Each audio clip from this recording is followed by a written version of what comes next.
नमस्कार मंडळी, मी सातारचा फिल्मी म्हणजे तुमचा आपला लाडका अविनाश मोरे स्वागत करतो तुम्हा सर्वांचं सातारचा फिल्मी या आपल्या नव्या युट्यूब चॅनलवर। तर आजचा विषय असा आहे भावांनो की रामनवमीच्या शुभमुहूर्तावर धर्मरक्षक महावीर छत्रपती संभाजी महाराज पार्ट 1 या बहुचर्चित सिनेमाचा फर्स्ट लुक रिलीज झाला आहे आणि त्या विषयावर आज आपण चर्चा करणार आहोत। जर चॅनलवर नवीन असाल तर व्हिडिओला लाईक, शेअर आणि चॅनलला तेवढं सबस्क्राइब करायला विसरू नका। चला तर मग व्हिडिओला सुरुवात करूया। पूर्वीता प्रोडक्शन संदीप रघुनाथराव मोहिते पाटील यांचं सादरीकरण आणि तुषार विजयराव शेलार यांचे सिनेमाला डायरेक्शन असणार आहे। फर्स्ट लुकचा व्हिडिओ पाहताच हा सिनेमा तांत्रिकदृष्ट्या खरंच खूप कमालीचा असणार आहे। म्हणजे या सिनेमाचं VFX अगदी आदिपुरुष सिनेमाला देखील लाजवेल एवढं भारी दिसतंय आणि तितकंच प्रॉमिसिंग देखील वाटतंय। म्हणजे या सिनेमाचं बजेट देखील चांगलं दिसतंय आणि असं शक्य होईल तेवढं चांगल्या बजेटमध्ये आपला प्रत्येक मराठी सिनेमा हा बनला पाहिजे।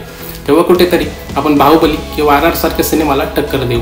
फर्स्ट लुक मध्ये छान अशी नंदी महाराजाची मूर्ती आपल्याला दिसते आणि त्यानंतर महादेवाचं दर्शन आपल्याला होतंय आणि त्यावर जिवंत एक नाग महादेवाच्या पिंडीभोवती बसलेला आपल्याला दिसतोय आणि त्यानंतर समोरच छत्रपती संभाजी महाराज यांचा चेहरा आपल्याला दिसतोय, पण तो पूर्ण चेहरा आपल्याला सिनेमाच्या मेकर्सनी दाखवलेला नाहीये। कपाळाला भस्म लावलेला आहे आणि त्यानंतर छत्रपती संभाजी महाराज डोळे उघडतात तेव्हा त्यांच्या डोळ्यात आपल्याला एक भगवा झेंडा दिसतोय आणि हा सीन खरंच खूप भारी वाटतोय, जबरदस्त वाटतोय।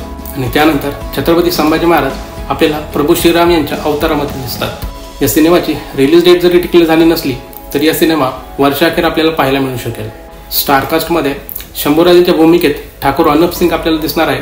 बाकी कोणकोणता कॅरेक्टर प्ले करणार हे अजूनही गुलदस्त्यातच आहे आणि हे सगळं आपल्याला तेव्हा समजेल जेव्हा या सिनेमाचा ऑफिशियल ट्रेलर आपल्या समोर येईल आणि तो देखील लवकरच आपल्याला पाहायला मिळेल अशी अपेक्षा करूयात। बाकी ओव्हरऑल मला हा फर्स्ट लुक खूपच इम्प्रेसिव्ह वाटला। तुम्हाला हा फर्स्ट लुक कसा वाटला तर कमेंट्समध्ये नक्की कळवा। तोपर्यंत भेटूया पुढच्या व्हिडिओमध्ये। जय महाराष्ट्र।